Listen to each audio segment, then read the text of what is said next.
भाई ये तो थी मोहब्बत की सिचुएशन जब अना दहलवी कहती है कि कभी कभी दिल हंसता है कभी कभी दिल रोता है, लेकिन उस सिचुएशन के आगे की सिचुएशन क्या हो सकती है वो हमें वही कवि बता सकता है जो जीवन में हास्य का कवि हो। और हास्य का एक ऐसा कवि हमारे बीच में बैठा है जिसके पास अब सिर्फ कविताओं में ही हास्य बचा है, जिंदगी में तो है नहीं। और जिंदगी में किस तरह से जरा आके बताएंगे प्रवीण शुक्ल जो दिल्ली से हमारे बीच में आए।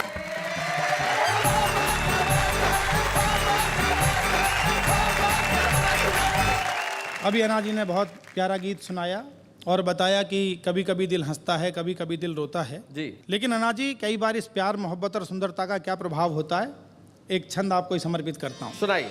कि सर्दी की धूप कहूँ रूप का स्वरूप कहूँ कहूँ कामदेव को कमाल लगती हो तुम, तुम्हें देख होली की ठिठोली याद आई मुझे, भंग की तरंग में गुलाल लगती हो तुम, भंग की तरंग में गुलाल लगती हो तुम, प्रेम की परीक्षा में पदक जिन्होंने पाए उनको भी जटिल सवाल लगती हो तुम, मेहंदी रचा के 60 साल का कुंवारा बोला मेरे सपनों की ससुराल लगती हो।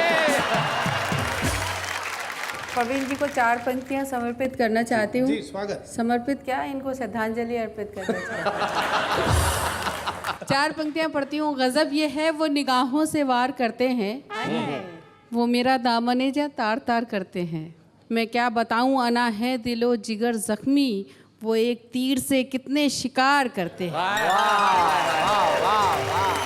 अना जी आपने कह दिया है तो मैंने भी खड़े खड़े 4 पंक्तियां आपके लिए कही हैं। जी कहिए। कि जिस दिन मैं किसी आप जैसी से प्यार कर लूंगा, सबके सामने प्यार का इजहार कर लूंगा, उसी दिन जानता हूं पक्का है अपना घर दिल्ली छोड़कर हरिद्वार कर लूंगा।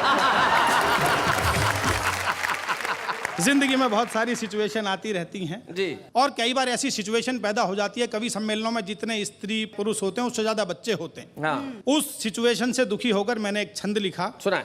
कि सम्मेलन हो रहा था, एक बच्चा रो रहा था, कविता सुनाना मुझे हार्ड लगने लगा, दूसरा छड़ी लिए यहाँ से वहाँ घूमता था, होम गार्ड का मुझे वो गार्ड लगने लगा, तीसरा दूजे को जांच रहा, चौथा नाच रहा, 5वां लेटा था लैंडलॉर्ड लगने लगा, श्रोताओं में ज्यादातर बच्चे देख कर मुझे सभागार मैटरनिटी वार्ड लगने लगा, सभागार मैटरनिटी वार्ड लगने लगा।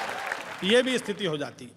कई बार राजनीति में ऐसी सिचुएशन हम देखते हैं कि एक व्यक्ति आज इस पार्टी में था, कल दूसरी पार्टी में, परसों तीसरी पार्टी में। हाँ जी। इस सिचुएशन पर एक छंद और सुनिएगा जी। स्वागत है, स्वागत है। कि वोटर ने कहा झूठ का है बोलबाला यहाँ, एक भी नेता मिला ना सच्चाई के घर में, गांधी जी की नीतियों की बात जो भी करते हैं वो भी मुझे मिले नहीं गांधी की डगर में। मैंने कहा मेंढकों की टर टर में मिलेंगे, कि मैंने कहा मेंढकों की टर टर में मिलेंगे या मिलेंगे कहीं किसी खटर पटर में, ढक्कन उठा के मैन होल का तू झांक लेना, दल बदलू मिलेंगे तैरते गटर में, दल बदलू मिलेंगे तैरते गटर में। भाई प्रवीण तुम कई सारी सिचुएशंस पे बात कर रहे हो, लेकिन मैं तुम्हें एक सिचुएशन देना चाहता हूँ। अगर तुम उस सिचुएशन पे कुछ कह सको तो फिर पता चलेगा कि तुम इस सिचुएशन में कितनी बुद्धिमत्ता से काम लेते हो। मान लीजिए ये जो है, जो हमारे साथ खड़ी है, मान लीजिए ये अपने स्वयंवर की घोषणा करती है। एक मिनट, खाली कल्पना है, इतना ओवर रिएक्शन की जरूरत नहीं। और देश के कवि वहां आते हैं, अब वो इनसे किस तरह से स्वयंवर में अपने आप को प्रस्तुत करेंगे, ये सिचुएशन पे अगर कुछ कह सको तो कुछ बात बने। एक मिनट, कल्पना भी अच्छे से ही करनी चाहिए। अब तो कवि क्या पूरा देश कुछ ना कुछ कहने की मुद्रा में आ गया। जी शुरू कीजिए। अरे एक मिनट, शुरू करने के पहले मैं बताऊंगा कौन कौन से कवि आएंगे और बताएंगे। मान लीजिए ये नेहा है, और मान लीजिए काका हाथरसी आते हैं जो ऐसे कविता पढ़ते थे, ढाई मन से कम नहीं तोल सके तो धोल, और किसी किसी के भाग्य में लिखी ढोत फुट बोल, और लिखी ढोत फुट बोल न करती घर का धंधा, हाड़ बज गए पर पलंग पर पड़ा पुलंदा। अब काका जी आएंगे तो कैसे कहेंगे कि तू तो मुझको भा गई भाई तेरी चाल, जब से देखा है तुझे मन में है भूचाल, अरे मन में है भूचाल ठुमक कर डांस कर रहा, पर मन ही मन में मैं तुझसे रोमांस कर रहा। अगर मिले तू कोई तमन्ना रहे ना बाकी, इन सारे कवियों की भी तू होगी काकी। इन सारे काका जी के बाद हम बुलाते हैं ओम प्रकाश आदित्य जी। वो कैसे पढ़ते थे जरा देखते हैं। कि तू है छोटी मैं हूँ लंबा, मैं तो हूँ पूरा चंबा, कद्दू के मुकाबले में खीरे सी लगेगी तू, पूरा 5.5 फुट वृत्त मेरे पेट का है, सामने मृदंग के मंजीरे सी लगेगी तू। हिमगिरी जैसा दिव्य रूप पास में है मेरे, ओहो। सामने सुमेरु के मतीरे सी लगेगी तो तालमेल तेरा मेरा हो ही नहीं सकता है। ऊंट जी के मुंह में तो जीरे सी लगेगी, ऊंट जी के मुंह में तो जीरे सी लगेगी तो। चलिए, ये हुए Rejected, ओम प्रकाश आदित्य जी। अब हमारे एक बहुत बड़े कवि जो थे वो भजनों में बड़ा अच्छा करते थे, अल्लड़ बीकानेरी जी। वाह वाह, जी जी, श्रद्धालु आत्मा। कि आया हूँ कपड़ों पर मैं सेंट वह लगाए के, नया नया कोट और पैंट वा सजाए के हो राम। वाह। नेहा जब मुझको देखेगी तो मैं भी शर्माऊंगा, ओहो। वो मुझसे शर्माएगी तो मैं उससे शर्माऊंगा। मुझको वो माधुरी लगी तो मैं हुसैन बन जाऊंगा। भजन कीर्तन के बदले फिर इलू इलू गाऊंगा। कर दूंगा सत्य वचन को, वारूंगा तन मन धन को। लाऊंगा नई दुल्हन को लंदन घुमाए के, हनीमून मनाए के हो राम। मैं बहुत अच्छे प्रवीण, अल्लड़ जी और आदित्य जी बहुत बहुत मैं उनके साथ रहा हूं तो मैं जानता हूं बिल्कुल अगर वो सुनाते तो ऐसे ही सुनाते। लेकिन हाँ, एक हमारे कवि और आए, हमारे वरिष्ठ कवि वाहवा में आके गए, गोविंद व्यास जी। अगर वो कहते इनके लिए स्वयंवर में तो कैसे कहते? 2 लाइनों में ही वो बात खत्म कर देते हैं। तो उन्होंने यूं कहा कि उम्र जब किसकी आई तब ही शादी हो गई, माला लेकर क्यों खड़ी अब उम्र आधी हो गई। भाई गोविंद जी का भी हो गया, अब कौन बचे? हमारे एक और वरिष्ठ कवि, हाँ भाई वो तो मोहब्बत में बहुत बढ़िया कहते हैं, कौन? संतोषानंद जी। अगर वो कहेंगे तो कैसे कहेंगे? वही। देखिए संतोषानंद जी क्या कहेंगे कि लड़की तू तो है बस मेरी तकदीर के लिए,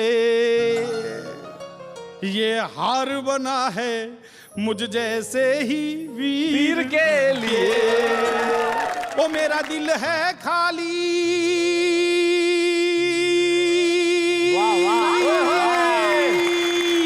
ओ मेरा दिल है खाली बस तेरी तस्वीर के लिए।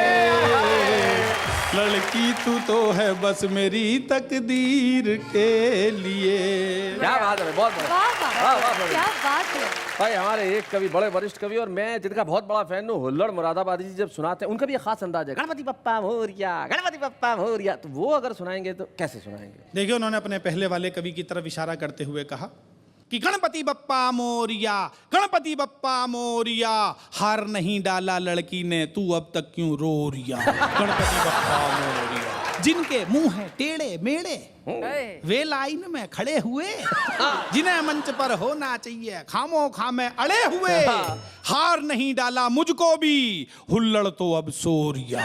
गणपति बप्पा मोरिया, गणपति बप्पा मोरिया। प्रवीण भाई, मैं तुम्हारी परीक्षा ले रहा हूँ, तुम हर परीक्षा में पास होते जा रहे हो। अब मैं एक विशेष परीक्षा लेना चाहता हूँ। हमारे वीर रस के एक कवि थे, दुर्भाग्यवश दुनिया में अब नहीं है, डॉक्टर उर्मिलेश, और उनका खास अंदाज होता था, मेरी जिंदगी है इस देश के लिए, इस सारे बुरे परिवेश के लिए। अगर वो पढ़ते तो कैसे पढ़ते? कि मेरी जिंदगी है इस देश के लिए, पूरे भारतीय परिवेश के लिए, ना बनी ये राग और द्वेष के लिए, रूप सी के रूप वाले वेश के लिए, इससे कहो कि कहीं और चली जाए,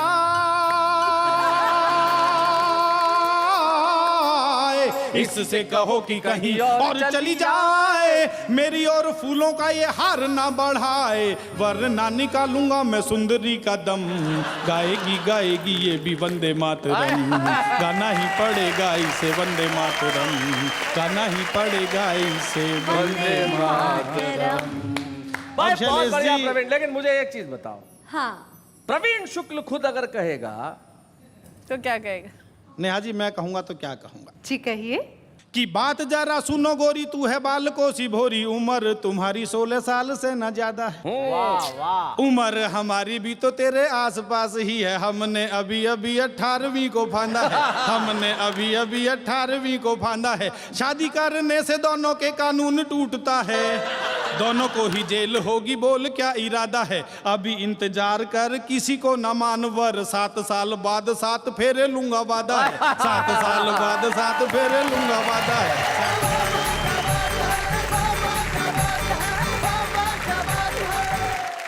नहीं देखो, देखो देखो मेरे स्वयंवर का असर देखो। ये आपके स्वयंवर का असर नहीं है, ये उनकी कला का प्रदर्शन का असर है। तो प्रवीण, तुम्हें मैं विशेष धन्यवाद देना चाहता हूं कि तुमने हमारे तमाम कवियों को यहाँ पे उपस्थित कर दिया। वाह वाह, क्या बात है कि मंच पे आइए, मिलके हम करें हमारे वरिष्ठ कवियों को प्रणाम। लेकिन इस वक्त एक अल्प विराम।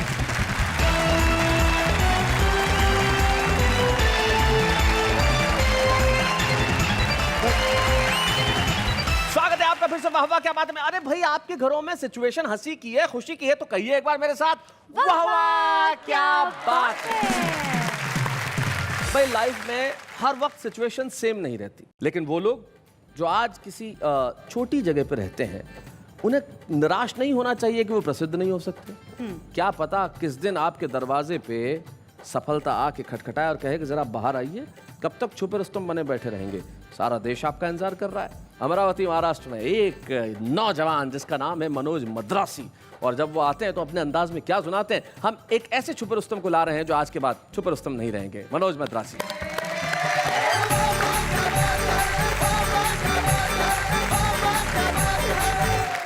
आप सभी को प्रणाम करता हूँ। वड़क्कम। अना जी मुस्कुरा रही है, अभी मुझसे कह रही थी, बोले बहुत मायूस दिख रहे हो, बात क्या है? मैंने कहा मैडम बहुत दूर से यात्रा करके आया हूँ, अच्छा नहीं लग रहा। तो अना जी एकदम करीब आके बैठ गए, बोले अब कैसे लग रहा? मैंने कहा अना जी आप मेरे करीब आके बैठी तो मुझे ऐसे लगा जैसे कश्मीर खुच्चल के केरल के पास आ गया। चार पंक्तियां पढ़ रहा हूँ कि 8-10 बैल मिलकर अंग्रेजी फिल्मों के पोस्टर खा रहे थे। अच्छा, 8-10 बैल मिलकर अंग्रेजी फिल्मों के पोस्टर खा रहे थे। यह दृश्य देखकर नन्हे नन्हे बछड़े ललचा रहे थे। अच्छा। थोड़ी देर पश्चात मुझे पता चली यह बात, तो मैंने एक बैल से पूछा क्यों रे, सारे के सारे पोस्टर खा लिए, बछड़ों को नहीं दिए? तो बैल गुस्से से बोला उस पर तो लिखा था केवल वयस्कों के लिए।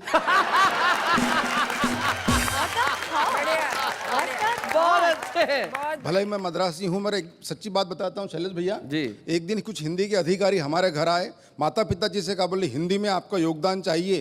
अब वो दोनों मद्रासी, उनको हिंदी आती नहीं, उन्होंने मुझे सामने कर दिया, बोले इसको लेके जाइए।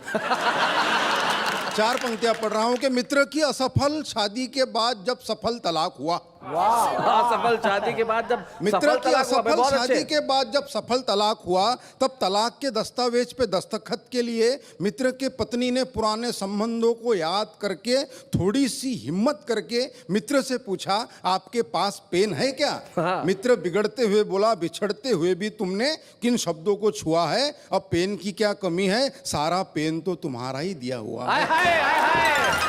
बहुत अच्छे। अच्छा है, बहुत अच्छा है। प्रवीण भाई साहब, मेरे पिताजी, मेरे दादाजी, मेरे बड़े भाई सभी पुलिस विभाग में हैं। हमारे खानदान में कोई कवि नहीं शैलेश भाई जी। सिर्फ मैं अकेला ही कवि हूँ। कभी कभी तो मेरे पिताजी मुझे गौर से देखते, आखिर गलती हुई कहाँ। एक दिन मुझसे कह रहे थे, बोले बेटा कवि सम्मेलन तो रात में रहते, दिन में पुलिस की नौकरी कर ले। मैंने कहा ठीक है। मैं पुलिस के भर्ती में गया तो कमिश्नर साहब ने मुझे ऊपर से नीचे तक देखा और बोले क्यों रे मनोज, तेरे हाथ अगरबत्ती पैर मोमबत्ती, फिर भी तू होना है पुलिस में भर्ती? तो मैंने कमिश्नर साहब से कहा, मैंने कहा साहब मेरा सिर्फ इतना है कहना, मैं तो ये बताने आया था कि मेरे भरोसे पे मत रहना। कमिश्नर साहब मुस्कुराए, एक कांस्टेबल को बुलाए, उसके हाथ से टेप लिया, मेरे छाती से लगाया, बोले मनोज मद्रासी छाती फुलाओ। मैंने अपनी छाती फुलाई, बोले बताओ देश के लिए क्या कर सकते हो? मैंने कहा कमिश्नर साहब अपने देश के लिए अपने खून की आखिरी बूंद तक दे सकता हूँ। कमिश्नर साहब खुश नहीं हुए, फिर टेप खींचा, थोड़े ऊपर लगाया, बोले मनोज छाती थोड़ी और फुलाओ। मैंने अपनी छाती थोड़ी और फुलाई, बोले अब बताओ देश के लिए क्या कर सकते हो? मैंने कहा कमिश्नर साहब मैं अपने देश के लिए अपनी जान तक दे सकता हूँ। साहब खुश नहीं हुए, फिर टेप खींचा, थोड़े ऊपर लगाया, बोले मनोज छाती थोड़ी और फुलाओ। मैंने अपनी छाती थोड़ी और फुलाई, बोले चलो अब कोई ऐसी बात बोलो जिससे हमारी भी छाती फुल जाए। मैंने कहा साहब 2 लाख तक दे सकता हूँ। बहुत अच्छे। मगर मैं सच्ची बात बताता हूँ, मैं पुलिस में भर्ती तो नहीं हुआ, मगर जब कभी पिताजी रात में गश्त पे जाते मैं उनके साथ जाता हूँ, वहाँ से मैंने हाथ से उठा के लाया आनंद ले कि रात में गश्त के दौरान रास्ते में सो रहे कुत्ते को पुलिस वाले ने डंडे से मारा। कुत्ते ने गुर्रा के देखा और चुप हो गया बेचारा। मैंने कुत्ते से कहा अरे पुलिस वाले ने तुझे डंडे से मारा, क्या तेरे मन में उसे काटने के भाव नहीं जगे? कुत्ता बोला जगे, मगर पुलिस वाले के मुंह कौन लगे। जैसे ही पुलिस की जीप बड़ी आगे, 2 चोर आ रहे थे भागे भागे। पुलिस वालों ने चोरों को पकड़ा, अपना हाथ दिखाया तगड़ा। थोड़ी देर बाद दोनों चोर मुस्कुराते हुए जाने लगे तो मैंने चोरों से कहा, बेवकूफो, शर्म करो थोड़ा, चोरी करने के बावजूद पुलिस वालों ने तुमको छोड़ा। तो एक चोर बोला, ऐसे ही थोड़ी छोड़ा, कुछ हमने छोड़ा तब कहीं जाके छोड़ा। बहुत अच्छे, बहुत बढ़िया, बहुत अच्छे। ये छोड़ा छोड़ी का दौर चलता रहेगा। हाँ। मैं 2 पंक्तियां पढ़ता हूं कि विषय था अपने विचार कम शब्दों में किस तरह बोले। इस विषय पर एक विचारक स्वयं 2 घंटे तक बोले। मगर मैं ऐसा कुछ नहीं करूंगा। आप कल्पना कीजिए, पंडित जवाहरलाल नेहरू का जन्मदिन हम पूरे देश में बाल दिवस के रूप में मनाते हैं। वहां से मैंने कल्पना उठाने का प्रयास किया है कि बाल दिवस के दिन प्रकाश नाम का एक बालक अंधियारे में खड़े होकर सब्जी बेच रहा था। क्या बात है भाई, बहुत बढ़िया, बहुत अच्छे। बाल दिवस के दिन प्रकाश नाम का एक बालक अंधियारे में खड़े होकर सब्जी बेच रहा था। मैंने उस बालक से पूछा, पालक है क्या? उसने मुझे घूर के देखा और बोला, भाई साहब, अगर पालक होते तो मैं सब्जी क्यों बेचता? क्या बात है, वाह वाह वाह। बोले, अगर पालक होते तो मैं सब्जी क्यों बेचता? मैंने कहा, बेटा, मैं उस पालक के बारे में नहीं पूछ रहा, ये बता ये पालक क्या भाव बेच रहा? उसने फिर मेरी तरफ देखा और बोले, ले जाओ, वैसे भी आजकल पालक को भाव कौन देता? आहा आहा, क्या बात है। बोला, ले जाओ, वैसे भी आजकल पालक को भाव कौन देता? तब जाके मैंने लिखा है कि कहीं छाव कहीं धूप होते हैं, बच्चे बच्चे भगवान का रूप होते हैं, कुल का दीपक बुढ़ापे की लाठी, जाने कैसे ख्वाब सजा लेते हैं। बच्चों का भविष्य उज्जवल हो इसीलिए माँ बाप अपना वर्तमान जला देते हैं। क्या बात है भाई, वाह वाह भाई, बहुत अच्छा। माँ बाप अपना वर्तमान जला देते हैं कि चेहरा चेहरा खिला खिला था, मित्र आज बरसों बाद मिला था, उसके ठाठ बाट देखकर कई विचार जागे मेरे खोपड़ी में। ऐसा लगा जैसे कृष्ण आए हो सुदामा के झोपड़ी में। ऐसा लगा जैसे कृष्ण आए हो सुदामा के झोपड़ी में। मिलते ही बोला, यार तू आ कभी, नजदीक ही मेरा बंगला है, गाड़ी है, नौकर है, चाकर है, विदेशी बैंकों में लॉकर है, सुंदर सी पत्नी है, फूल से बच्चे है। यह सारी बातें वो कह गया एक ही दम में। मैंने उससे पूछा, माँ पिताजी कहाँ है? वो बोला, वृद्धाश्रम में। क्या बात है। मैंने कहा, दोस्त, धन दौलत तो साथ में घड़ी 2 घड़ी होती है, मगर याद रख जिस घर में माँ बाप होते हैं वो जगह जन्नत से भी ज्यादा बड़ी होती है। वाह वाह वाह वाह। बहुत अच्छे, बहुत बहुत बढ़िया ढंग से मनोज ने कविता Beautiful, सुनाई। वाह, वाह। और सबसे बड़ी चीज़ ये है मनोज, जो देख के मुझे बड़ी खुशी हुई, और यही इस देश की एकता का सबसे बड़ा प्रतीक भी है मनोज।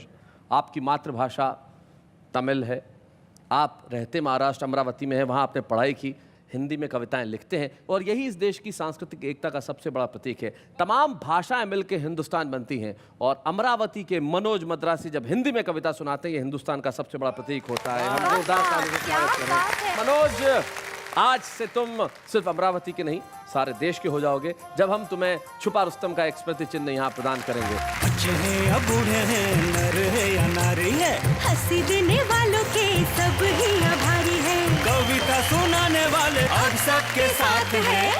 क्या बात है। उर्दू में आगाज कहते हैं शुरुआत को। मनोज, आज छुपे रुस्तम के रूप में तुम्हारा आगाज हुआ है, और अब शिखर पे होगा तुम्हारा अंजाम। लेकिन इस वक्त एक अल्प विराम।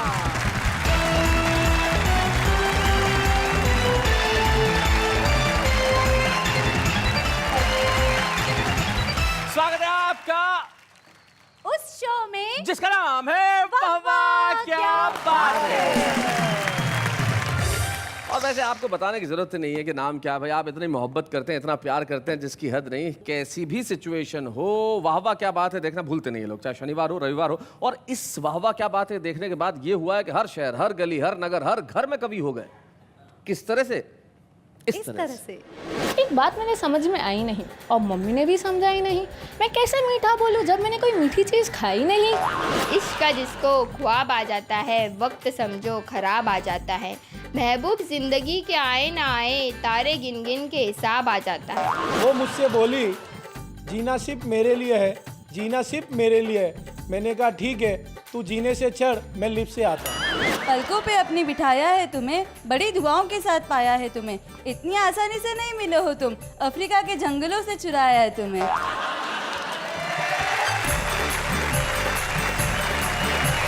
क्या बात है। ये हमारा आम आदमी जो देश के हर घर में इन दिनों कविताएं करने लगा है और वाह वाह क्या बात है का प्रभाव है। और आपको क्या लगता है कि वाह वाह क्या बात है या हिंदी कविता उर्दू शायरी सिर्फ उसी जगह पे प्रसिद्ध है जहाँ हिंदी और उर्दू बोली जाती है? ऐसा नहीं है। देश के सुदूर क्षेत्रों में भी जहाँ पे शायद हिंदी उर्दू की पहुंच थोड़ी सी कंपैरेटिवली कम है, वहाँ भी वाह वाह क्या बात है कि फैंस इस तादाद में हैं जिन्हें देख के मुझे भी आश्चर्य हुआ। पिछले दिनों मैं गुवाहाटी में था और गुवाहाटी के अंदर जब मैंने वाह वाह क्या बात है का फ़ैन क्लब देखा और फ़ैन क्लब के अध्यक्ष जब वहाँ मिलने आए तो मैं अचंभित हो गया और मुझे बड़ा अच्छा लगा कि भाई हमारी पहुँच वाह वाह क्या बात है कि घर घर में इस कदर हो गई है। और बड़ी खुशी की बात है कि वाह वाह क्या बात है फ़ैन क्लब के गुवाहाटी के अध्यक्ष राजकुमार रिंगानी आज हमारे बीच में है और वो हमारे बीच यहाँ आना चाहते हैं। ज़रा जोरदार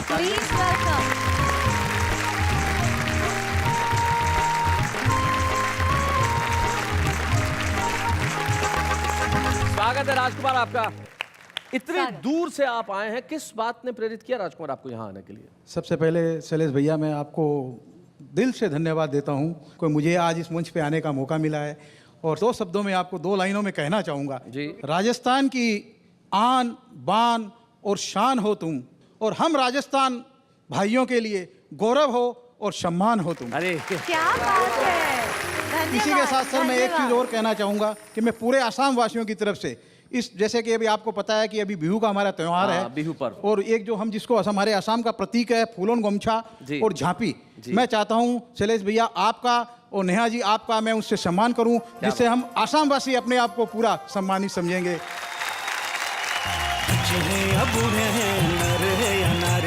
हंसी देने वालों के सब ही आभारी है, कविता सुनाने वाले सबको हंसाने वाले अब सबके साथ है।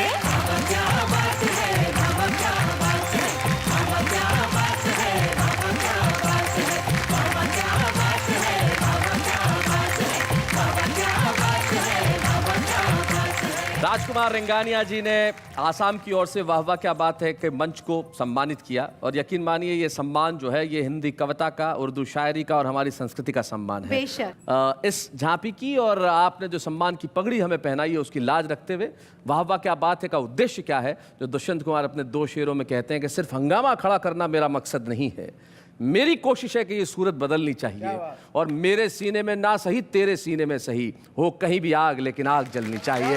वाह वाह क्या बात है।